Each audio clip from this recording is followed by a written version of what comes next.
Сәлем достар, баршаңызға қайырлы күн. Менің каналыма қош келдіңіздер. Бүгін біз қазақтың ұлттық тағамы сірне дайындайтын боламыз. Ыдысымызға осылай әдемілеп жұқалап туралған құйрық майымызды салып аламыз.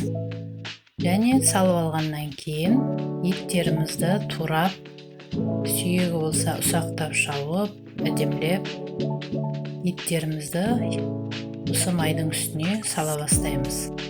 Неке осылай етімізді салып алдық әдемілеп. Енді керегінше тұз салып, өзінің сөлі шыққанша жаймендеп пісіруге қоямыз. Астын баяу отқа қойып пісіре бастаймыз.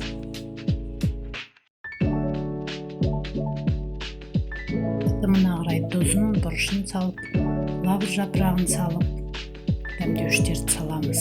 Болмаса өзінің сөліне де піскен жақсы болып шығады.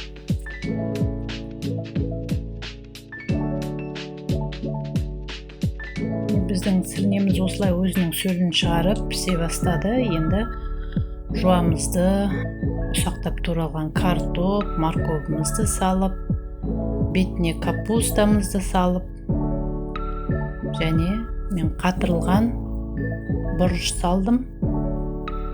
Осылай сірнемізді баяу отқа қойып, жаймен пісуге қоямыз.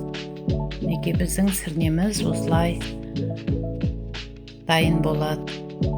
Сіздер де жасап көріңіздер. Бұл өте оңай, әрі тез дайындалатын тамақ, әрі өте дәмі, сіңімді. Ұнап жатса менің каналыма тіркеліп, лайк басып, комментарий қалдыруды ұмытпаңыздар. Неке біздің сірнеміз дайын болды. Баршаңызға берекелі дастархан болсын.